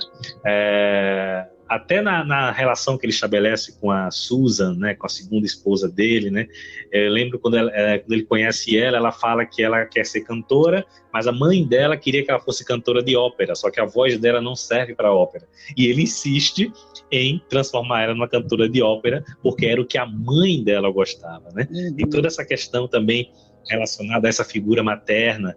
Então é um personagem riquíssimo, né, fora todas essas temáticas, né, sociais, é um personagem riquíssimo, e toda essa lógica capitalista que acaba corrompendo o personagem, né, também me chama muita atenção, né? Sim. E levando ele a essa derrocada, né, a essa decadência. Uhum. É engraçado, né? Ele tem essa questão de dele tentar preencher isso, né? De uma certa forma, comprar as pessoas para estarem perto dele. Também tem muito a ver com as estátuas, né? Que ele adora colecionar, mas na verdade ele está colecionando qualquer coisa. Ele está colecionando pessoas, ele está colecionando estátuas, ele está colecionando objetos da família, né? Que ele compra todos os objetos da família dele após a mãe e o pai morrerem, né? Ele compra tudo, né? Que isso faz com que o Rosebud esteja lá entre a coleção dele, né? O que volta a dizer que o Rosebud, como objeto, né, que é o trenó, não é nada.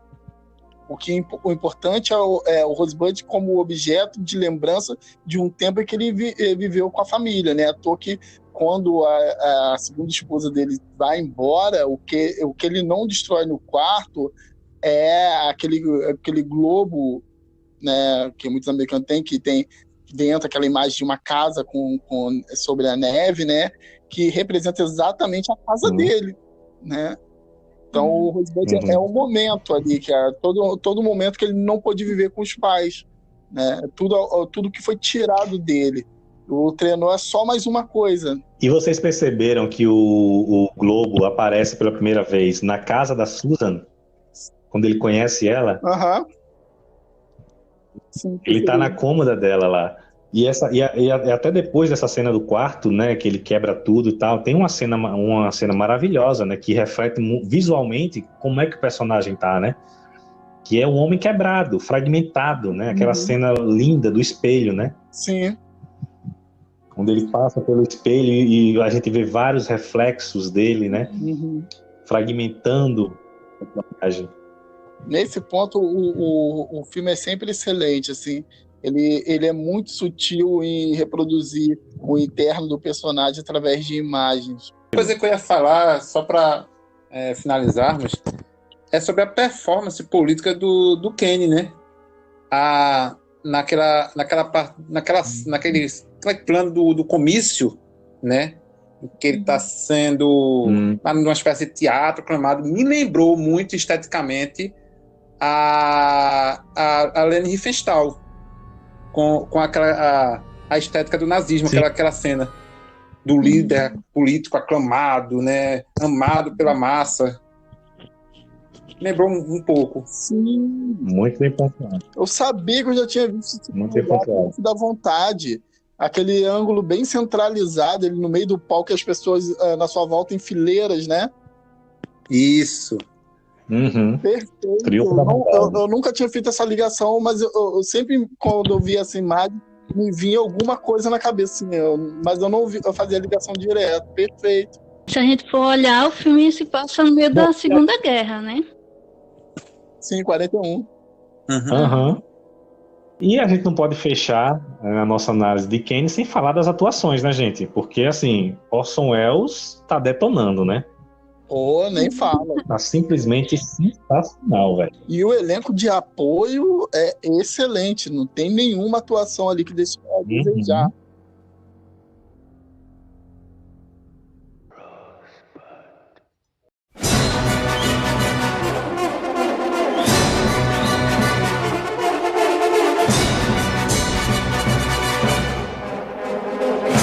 Vamos agora falar sobre Mank, né? Sobre este filme aí, novo filme do diretor David Fincher, né? Que é um dos grandes diretores da atualidade, né? O filme chegou na Netflix em dezembro do ano passado, né? E já é aí um dos fortes candidatos aí a uma vaga no Oscar desse ano, né? Tá sendo, mas tá dividindo muito opiniões, né? Uns estão adorando, outros estão, né, aí com ranço, né? Então a gente vai conversar um pouco aqui sobre esse filme, porque esse filme fala justamente sobre a criação do roteiro de Cidadão Kane, né? Focando em um de seus roteiristas, né? Ou o principal roteirista, podemos dizer assim, o Herman G. Mankiewicz, né? O mais conhecido como Mank, né? Que era um roteirista, né, de renome lá em Hollywood, né? Trabalhou em vários trabalhos, inclusive um dos seus trabalhos famosos, né, é o Mágico de Oz, né? Que ele trabalhou inclusive sem ser creditado, né? Mas coloca-se muito da qualidade do roteiro de Mágico de Oz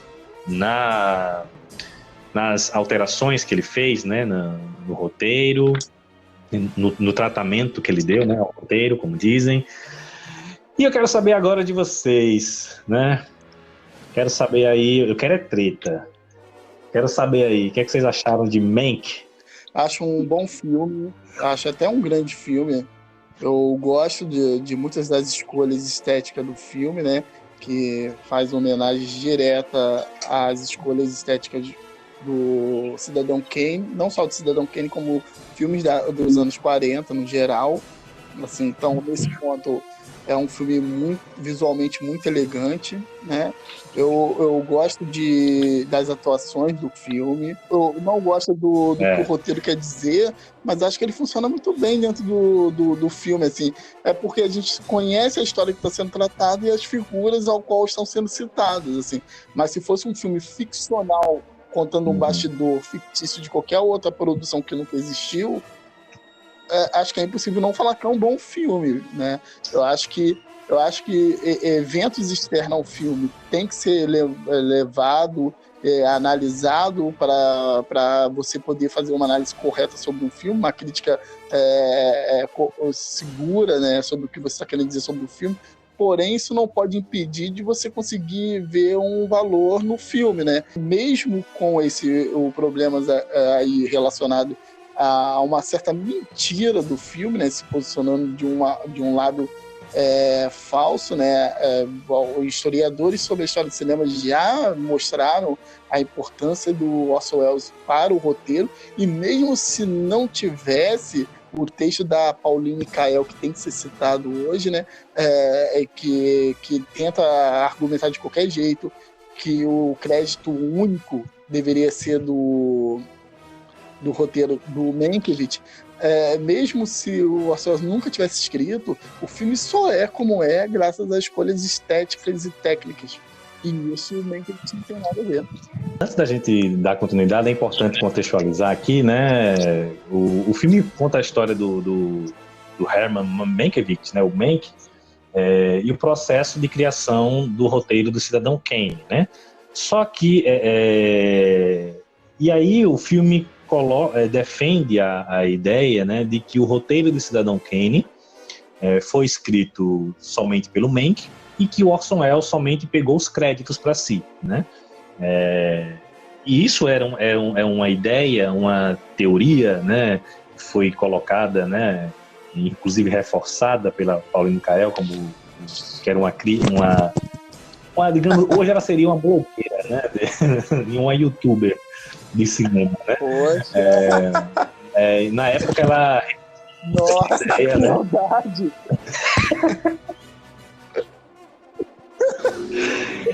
É o Leão Lobo do cinema. Você veio pra treta, né?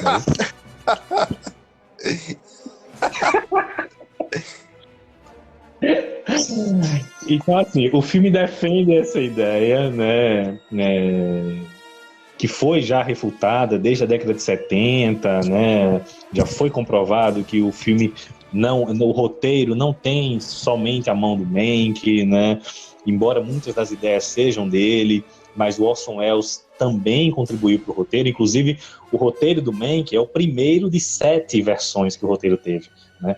Então, isso vem gerando também uma certa polêmica com relação ao conteúdo do filme, né? Eu gostei do filme em si, gostei das atuações da Amanda Seyfried, gostei da Lily Collins também, gostei do rapaz que faz o Mank, rapaz lá, que esqueci agora o nome, meu Deus. Gary Oldman. Bom, gosto da atuação dele, assim, encaixou bem para o papel, mas o roteiro em si, essa história da Pauline Kael de que somente o Mank que escreveu o roteiro é o que traz problema para o filme. Porque as pessoas que não conhecem ou não assistiram Cidadão Kane, ou documentários, ou outros filmes, ou outra fonte, vai cair na ideia de que realmente só foi o Mank que escreveu Cidadão Kane. Aí, todo o processo do Orson Welles de escrita, de direção, pode até ser meio colocado em dúvida, porque se ele é capaz de retirar o roteirista original e os outros, porque não deu crédito aos outros colaboradores também. Mas, assim, eu acho que o David Fincher só quis homenagear o pai em si. Por isso colocou o roteiro do jeito que estava. Eu gostei desgostando do filme. E vou dizer mais. Eu acho que o David Fincher perdeu a oportunidade de fazer o melhor filme da carreira dele. Tinha todos os elementos ali de bandeja para que, do ponto de vista estético, né, e da narrativa, o roteiro em si era muito interessante. Eu acho que ele conduz esteticamente muito bem o filme. É a melhor parte, né, de Mank. É a fotografia que traz o preto e branco, né, de uma maneira muito orgânica, muito condizente com as escolhas, né, a narrativa do filme. Inclusive, né, ele não tenta emular um filme dos anos 30, 40, que eu acho isso muito interessante. A gente percebe, né, que ele usa uma câmera digital para filmar o filme e não é uma película, né, que foi usada na gravação. Então isso eu acho um ponto muito positivo de Mank. Mas eu, assim, na parte técnica eu avalio que o Fincher ele acabou se perdendo um pouco na montagem, né? Os flashbacks, né? Apesar de ter aquele recurso de identificar o espectador que estava, né, voltando no tempo, né, a partir de inserções de uma escrita como se fosse um roteiro de um filme, eu acho que fica esse vai e vem é muito fragmentado, muito cortado no filme, sabe? Não é tão bem feito como foi feito no Cidadão Kane. Outra questão, ele tenta fazer, ele tenta seguir os passos do Welles, né, das escolhas técnicas, da profundidade de campo, do contra-plongé, enfim, diversas técnicas foram usadas no filme, né, para contar a sua história porém, não, eu acho que poderia ter sido mais ousado. Porque o cinema do David Fincher é um cinema de aparências, né? Como a gente viu, por exemplo, do Garoto Exemplar. Ele gosta muito disso nas obras dele. E no Cidadão Kane, no Mank, ele acabou perdendo essa oportunidade de fazer com que as escolhas estéticas usadas pelo Orson Welles, originalmente, ele trouxesse isso, né, no Mank para reforçar as aparências que ele denuncia. Inclusive, né, quando ele vai falar da política, né, ele vai denunciar as fake news, né, na campanha ao estado de governador da Califórnia de 1934. Mas, infelizmente, o filme descampa um desfecho que é totalmente incondizente com a realidade, né?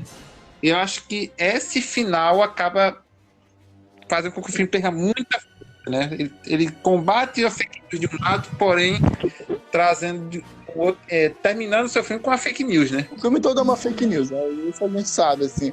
Só que eu vou botar alguns pontos do que o Leonardo falou que eu achei interessante, assim. Eu gosto muito dessa fotografia, mas eu acho que existem algumas perfumarias assim, que não faz sentido. Tipo a marca de cigarro que ele já usou em Clube da Luta, né? Cara, a marca de cigarro faz sentido só numa projeção, né? Quando a gente vê um filme ou pelo menos a minha versão Cidadão Kane não tem marca de cigarro, porque ela é digitalizada, né? O meu DVD também e o meu Blu-ray também. Então, a marca de cigarro faz sentido numa projeção da época, né? Trazer isso hoje, eu achei que foi uma bobeira, assim. Não acrescenta, não serve pra nada, tá ali as primeiras 3 vezes que aparece é charmoso e depois cansa. Pronto. Tá mais para distrair as vezes que eu olho que tem a marca de cigarro. Ela não acrescenta nada, não precisava. Tem como fazer um filme preto e branco sem precisar. Com câmeras da época, que é o caso de A Bruxa. Que as câmeras eram da época e não tem marca de cigarro. Né? Outra coisa, ele tenta emular em tudo o filme, mas a razão de aspecto do filme é a tradicional de hoje em dia, assim. Então ele não está emulando uma experiência da época. Então, se a intenção não é emular 100% uma experiência da época, eu não sei por que trazer isso de uma forma até inicialmente convidativa ao filme, ter uma experiência de estar vendo um filme dos anos 40, assim. Eu ainda não entendi por que ele faz esse trabalho pela metade, né? Mas uma coisa que eu gosto muito é o efeito invisível, né? Que o filme tem vários efeitos digitais. Claro que o Cidadão Kane não tem efeitos digitais, mas o Cidadão Kane trabalha com efeitos visuais invisíveis e esse filme também, assim. Nenhum dos efeitos é feito para chamar a atenção para si. Estão no filme, mas não chama atenção. Tanto que às vezes você nem nota que tem. Eu gostei do filme, tá? Mas nem de longe é a obra-prima que alguns críticos estão falando aí, do David Fincher. Eu concordo com o Leonardo que o David Fincher perdeu uma boa oportunidade de fazer um de seus melhores filmes. Tem algumas questões, eu acho assim, esteticamente, eu acho que tecnicamente ele é um dos melhores filmes do ano. Tecnicamente, né? Eu gosto muito da direção, da técnica que ele utiliza, né, dessa coisa de fazer todas essas referências ao próprio Cidadão Kane, né? Ele usa muito bem a fotografia com o jogo de luz e sombras, que a gente já falou lá em Cidadão Kane, ele usa aqui muito bem, né, a profundidade de campo, né, essa coisa da narrativa, né, do roteiro, de utilizar a narrativa também de forma não linear, né, fazendo essa referência à própria narrativa do Cidadão Kane, né? Só que aqui ele reforça os flashbacks como o Leonardo já falou, pontuando, né, colocando na tela lá os textos como se a gente estivesse vendo um roteiro escrito na tela ali, né? Acompanhando a escrita de um roteiro, né? Só que eu concordo que essas transições, essas inserções de flashbacks, esse vai e volta na narrativa, no tempo, não são tão fluidas, né? Não funcionam sempre, né? Em alguns momentos eu também fiquei perdido, né, sobre em qual período de tempo a gente estava, né? E eu acho que quando depende muito do texto para a gente saber em que período a gente está, eu acho que também já é um problema, né? Com certeza. Se torna uma muleta. E também, né? Ao mesmo tempo, o filme utiliza muito da técnica do Orson Welles lá no Cidadão Kane, ao mesmo tempo que ele critica o Orson Welles, né? Inclusive o próprio David Fincher já deu entrevistas dizendo que o Orson Welles não era tudo isso, né? Que ele não era esse cineasta tão grandioso como as pessoas falam, mas ao mesmo tempo ele usa e abusa das técnicas usadas pelo Orson Welles aqui no filme, né? Então, como eu até estava conversando em off com o Felipe, né, que embora o filme defenda a ideia de que o roteirista, no caso o Mank, foi a figura central ali na criação do Kane, né? Ao mesmo tempo, a parte técnica do filme, esteticamente, ele reforça o oposto, ele reforça a questão do cineasta-autor, né? Então, é uma contradição, né, que o filme traz, que eu acho que complica um pouco, que impede ele de ser mais coeso, né? Queria ver mais do Orson Welles mesmo no filme, né? Mas quando eu vi que a proposta não era essa, tudo bem, não chega a ser uma falha, né, do filme, é uma escolha, né, de proposta, né? Mas eu acho interessante o que o filme faz com a questão política da época, né? É atual, discutir a questão das fake news, né? Eu acho interessante, embora eu acho que nesse sentido, nesse trecho do filme, nessa subtrama, a narrativa quase que se perde, né? Fica até um pouco deslocado em alguns momentos, né? Não interliga tão bem com o todo, né? E aquilo que a gente já falou, né? Dele criticar as fake news ao mesmo tempo que ele reforça uma, né, que já foi desmentida, né, para poder preservar um roteiro do pai, né, enfim. Mas eu acho que enquanto autor, né, o cineasta, né, ele pode e deve fazer determinadas alterações quando ele está com uma obra que tem elementos problemáticos, que tem elementos que estão datados até, né, que a gente sabe que ele fez algumas alterações no roteiro, mas foram alterações pequenas, né. O roteiro era ainda mais problemático do que ele é, né? Mas, no geral, eu acho um bom filme. Eu acho que do grupo todo, né, entre nós quatro que estamos aqui, eu sou o que mais gostei, né? Que eu acho que é o maior filme do Fincher. E olha que eu sou um grande fã de Clube da Luta. Mas acho que esse é o Tem maior Seven também, né? Seven, com certeza. Gosto. Gosto muito de Zodíaco também. Só que eu acho esse o maior filme dele. Porque eu sinto que o tema do filme é a contradição. Estamos falando de um personagem contraditório, estamos falando de um filme contraditório e através de um filme contraditório também, através de uma teoria contraditória, que é a teoria da Pauline Kael. Então, acho que o filme poderia ser definido como contradição. E então, por isso que eu acho... Eu lembro que eu ter falado também com o Pablo sobre essa questão do uso de um roteiro que tenta dizer que o roteirista é um autor, ao mesmo tempo de um filme que usa a estética autoral do Orson Welles no Cidadão Kane, né?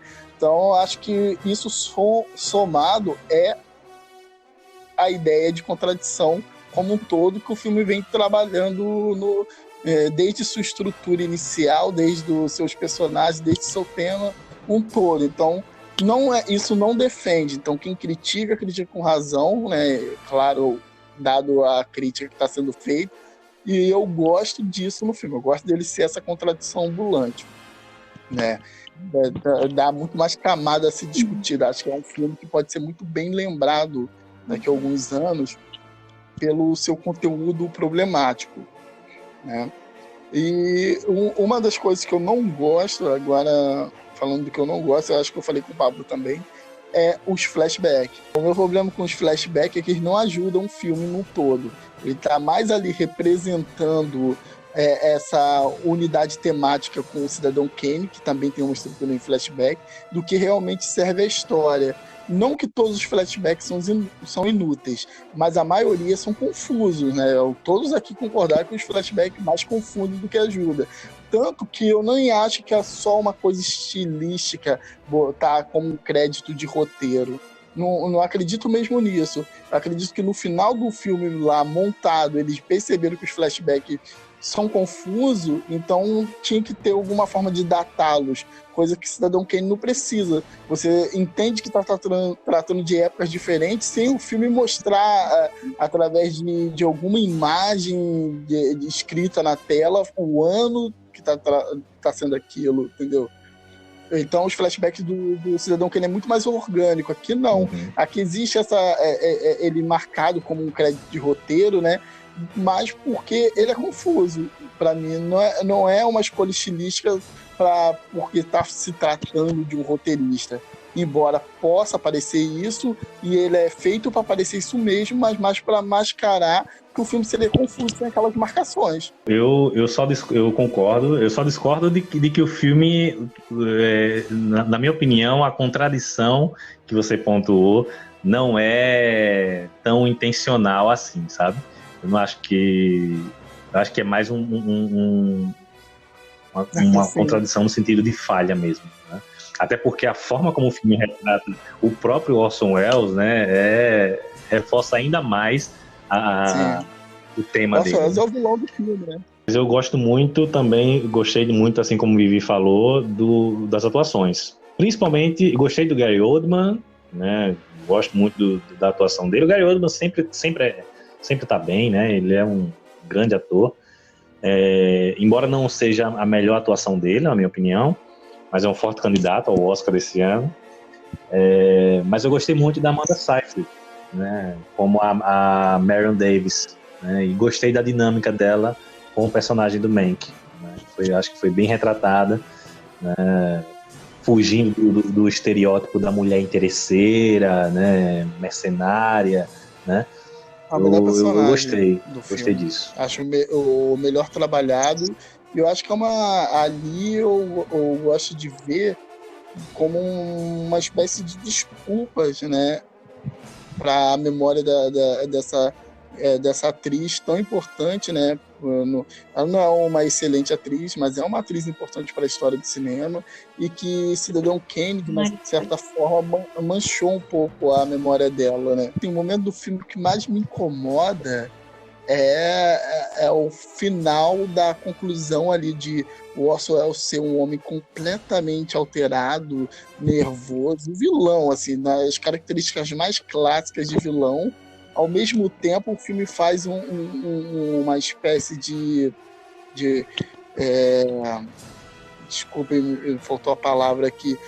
Ele faz um jogo de montagem com um flashback, ao qual mostra que o homem que poderia ser se sentir mais ofendido, o homem que poderia até agir de forma agressiva com o Mank, é uma das pessoas mais dóceis, acompanha até a porta no momento de fragilidade do personagem. Aquilo foi impossível de engolir. William Hurt. Há coisas ali na história que você precisa conhecer um pouco bem sobre os bastidores de Hollywood, né, daqueles anos 30, 40, e em alguns pontos conhecer o próprio Cidadão Kane antes de assistir Mank. Na minha perspectiva, um filme tem que funcionar por si próprio. Ele não tem que depender de um outro filme, não. De um elemento externo, não. Isso foi uma das coisas que me chamou a atenção também. Eu acho que o filme ele depende demais de informações externas, né? Eu não diria nem de Cidadão Kane, embora que se a gente conhecer Cidadão Kane, a experiência é bem melhor, né? Mas informações sobre o próprio contexto, né? Mas eu não sei até que ponto isso pode ser considerado uma falha, sabe? Porque eu fico pensando, por exemplo, um filme como o Cinema Novo, do Eric Rocha. É um filme para quem já conhece o que é o Cinema Novo, né? Quem não conhece não vai entender nada do filme, né? Então eu acho que não sei até que ponto isso pode ser considerado algo de uma falha no filme, né? Mas que atrapalha. Mas Pablo, acho que a sua comparação foi de uma forma meio radicalizada, assim, porque o Cinema Novo ele é um filme experimental, né? Então eu acho que ele está numa outra categoria. O Mank eu já acho que dialoga com Era Uma Vez em Hollywood. E o Era Uma Vez em Hollywood é um filme que eu já tinha sentido esse problema, de que ele só funciona para quem conhece o contexto de sua época. Se uma pessoa for assistir aquele filme sem conhecer o contexto da época, ele não vai curtir tanto assim. As principais referências vão passar e ele não vai notar, e a história não vai prender, e muito menos o final. O final vai parecer até uma loucura, assim. Esse final não esperava. O filme até foge do tom que estava mantendo até então. E eu acho que o Mank segue muito nisso, assim. E lembrando que os dois filmes, quanto Era Uma Vez em Hollywood e o Mank, não são filmes experimentais, e eles são, sim, filmes feitos para uma temporada de premiações e coisas desse tipo. Eu acho que são dois tipos de filme que eles deveriam trabalhar um pouco isso, dar um pouco de atenção, de não ser só um filme que seja prazeroso para quem curte cinema, curte aquela época do cinema e consiga pegar as referências. E isso eu acho um problema, sim. E nisso eu estou de acordo com o Leonardo. Acho que o filme tem que funcionar por si só. Se a gente critica muitas vezes os filmes da Marvel pela questão do fanservice, né, que preenche a narrativa, a gente também tem que expor esses problemas que tiveram em mente. Eu vou lançar uma provocação. Vocês sentiram a assinatura do David Fincher no filme? Eu não senti. Olha só, eu acho que ele tem ainda aquela assinatura que ele trabalha muito ali no Clube da Luta e no Zodíaco, sabe? Como ele está trabalhando com cinema digital, ele move muita câmera com uma certa sutileza, coisa que o Cidadão Kane não tem isso. Se ele fosse pegar o Cidadão Kane à risca, a câmera não deveria se mover mais com movimentações mais ou para frente, ou para trás, ou para cima ou para baixo, mas são mais sutis. Ele não, ele vai num dinamismo assim. Tem uma sequência que eles estão dentro do estúdio da MGM, que vai fazendo um plano de sequência que a câmera vai girando assim, até um pouquinho meio os travelings do Scorsese ele carrega, né? Que é uma coisa que ele usava muito no início de carreira, e ele traz aqui no Mank. E isso tem muito a ver com o cinema digital, que permite ele fazer alguns planos mais dinâmicos, assim. Eu acho que isso é a assinatura do David Fincher, assim, tematicamente não tem, mas a assinatura estética e estilística do David Fincher tem, sim. Eu acho que está no filme todo.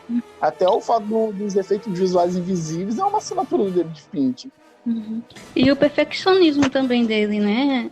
Com relação às técnicas e, por exemplo, o plano aberto. Ele fez um plano nas cenas bem abertas para depois recortar, para não ter nenhum tipo de falha, de tremedeira da câmera, da cena, e ficar de uma forma perfeita para o que a proposta que ele tem para os filmes dele, que ele é muito perfeccionista. Eu concordo que tematicamente não dialoga. Eu acho que é o filme mais diferente em termos técnicos do David Fincher, né? Mas tem alguns elementos ali que a gente identifica, né? Mas concordo que é o mais diferente, assim, em termos de técnica, né? Mas eu acho que vai muito também por conta da proposta do filme, né? Do que ele está se propondo a fazer, né? Com o filme. Porque uma coisa assim do cinema dele, né?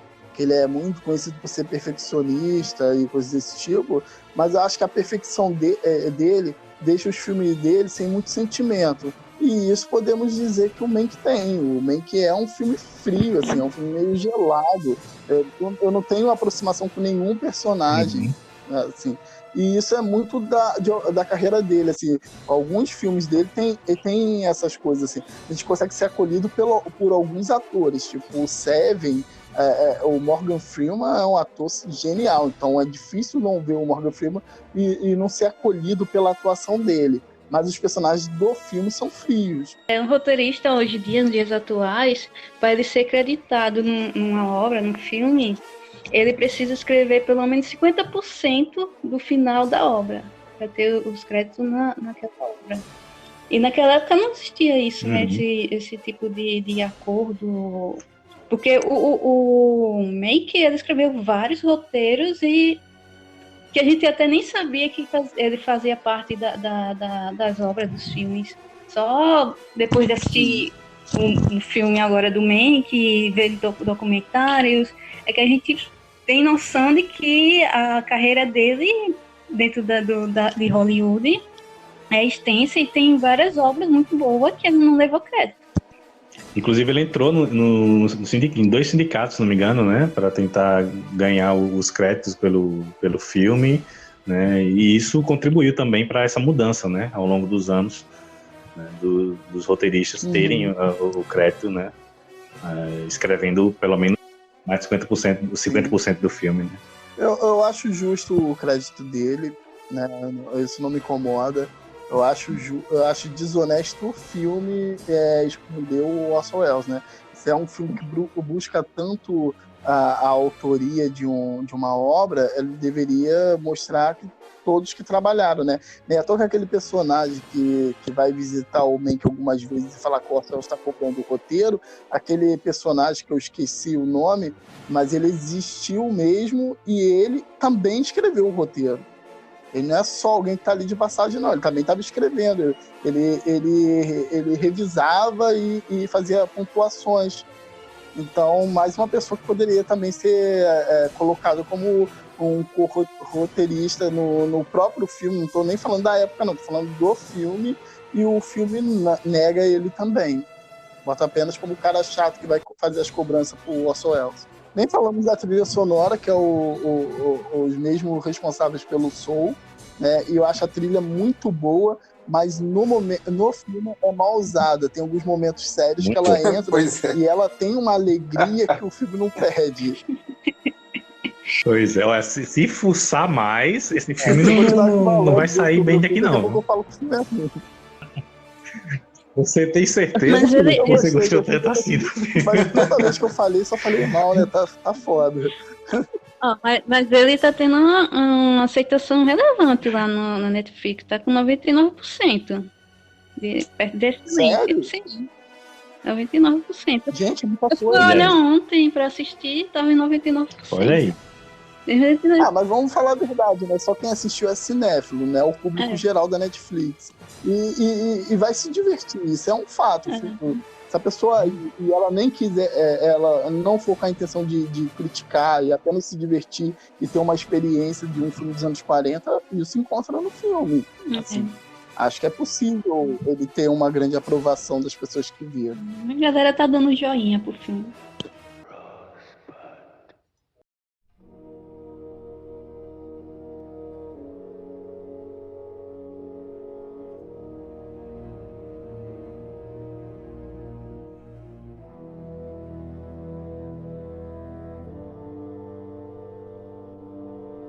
Bom, depois de a gente falar aí sobre Cidadão Kane, né, essa obra-prima do cinema, e Mank, né, o novo filme aí da Netflix sobre os bastidores de Cidadão Kane, né? Então, eu queria agora que a gente fizesse nossas considerações finais, né? Para a gente já ir se despedindo. Foi um papo, né, como sempre é com vocês, muito bacana, né? Foi muito bom ter vocês aqui. Por favor, as considerações de vocês. Fiquei feliz pelo filme em si, porque eu não tinha muito contato com filmes como Cidadão Kane, nem Mank, e foi interessante fazer a pesquisa sobre o filme, assistir e entender um pouco mais sobre o universo cinematográfico do Orson Welles e toda essa polêmica envolvendo o novo filme do David Fincher. Eu gosto da maioria dos filmes do David Fincher, e a Netflix está prometendo mais, né? Tem um contrato agora de 4 anos com a Netflix. Então vem muita coisa boa por aí. E agradeço o convite. Muito obrigada. Valeu, Vivi. Vivi, para quem não sabe, eu e Vivi, nós nos conhecemos desde a faculdade, né? A gente militou junto no centro acadêmico lá da faculdade, né? Estudamos na Universidade Federal de Alagoas, né? Fomos militantes juntos lá no curso de psicologia. Então, Vivi já é conhecida de tempos, né? Querida, esteja sempre convidada para os nossos próximos episódios. Pablo, Quero agradecer mais uma vez estamos. o convite, né, para participar do Cinema em Movimento. Agradecer também a Vivi e ao Felipe pelo papo muito agradável, né? Agradecer ao público que nos ouviu, né? E deixar recomendado aqui, né? Não vou deixar recomendado o Mank, né? Mas vou indicar um outro filme sobre a época da Hollywood clássica, que está disponível na Netflix, Filmando Casablanca, que traz os bastidores, né, do clássico, né, Casablanca, que acho que é de 42, se não estou enganado, com o diretor húngaro Michael Curtiz. Não é um filme tecnicamente tão bem feito quanto o Mank, mas eu acho um filme mais, em termos da mise-en-scène, ele funciona melhor, em geral, em termos de narrativa. Obrigado, Pablo. Eu gostaria de agradecer a todos que nos ouviram até agora. Agradecer o convite novamente ao Pablo, né? E participar com o Leonardo, Vivi, ótima companhia para a noite, né? Agradeço a todos. Eu gostaria de indicar a todos, né? Quem ainda não viu, veja Cidadão Kane. É um dos filmes mais importantes da história, né? Já disse aqui que, embora não seja o meu favorito, é um dos melhores filmes americanos, talvez o filme mais importante da história do cinema americano, né? Gostaria de indicar toda a carreira do Orson Welles, né? Não só os filmes americanos que ele fez, os filmes que ele fez na França. Acho um diretor excelente, é um dos maiores diretores de todos os tempos. Não diria que ele é o pai do cinema autoral, mas é o diretor que mais fez, mais honrou, né, a ideia de que um diretor que luta pelo corte final do seu filme e o controle sobre ele, assim. Se temos diretores hoje em dias que fazem isso, acho que agradeço muito a luta de um homem como Orson Welles num tempo tão difícil, né, que era o tempo dos anos 40 da indústria americana. E sim, eu indico o Mank, assim, eu acho um bom filme, né? Digo que ele se torna maior para quem conhece Cidadão Kane, para quem conhece a polêmica que ele está trabalhando. Acho que ajuda muito mais a compreendê-lo, né? Eu acho que ele não funciona tão bem isolado, mas eu acho que é um bom filme, acho que é um dos maiores filmes da carreira do Finch. Considero eu o melhor, mas acho que é justo também falar que talvez ele não seja o melhor. Acho que é um dos melhores da carreira dele. E muito obrigado, porque falar sobre esses filmes hoje foi sensacional. E é isso aí. Mais uma vez, muito obrigado a vocês, meus convidados, minha convidada, né? Foi muito bacana o nosso papo, né? Muito rico, né? Tenho certeza que quem está nos ouvindo, né, pôde se aprofundar ainda mais no universo do cinema. E eu também indico demais Cidadão Kane, né? Depois de tudo que a gente falou aqui, não tem nem como. Indico Mank também, acho que é importante. E também indico o documentário de 1996, A Batalha pelo Cidadão Kane, que mostra todos os bastidores do filme, fala também sobre a história do próprio Orson Welles e fazendo um paralelo com a história do William Hearst. Dá para ter uma visão bem, bem ampla sobre o contexto do filme. E também, para ser justo aqui, né, também indico as críticas da Pauline Kael, né, sobre o próprio Cidadão Kane e diversos outros filmes, né. É uma crítica que era polêmica, né, mas vale a pena conhecer, né. E é isso, gente. Continuem acompanhando o podcast do Cinema em Movimento, esse podcast quinzenal, tem muita coisa boa para vir aí. E você pode também sugerir temas lá no Instagram do Cinema em Movimento, @Cinema em Movimento 7, né? Então, vai lá, sugere temas também para a gente estar trazendo aqui, que a gente vai estar sempre com muito carinho, com muita cinefilia, para estar trazendo o melhor conteúdo para vocês. E é isso, até a próxima com mais um podcast do Cinema em Movimento. Valeu! Aê!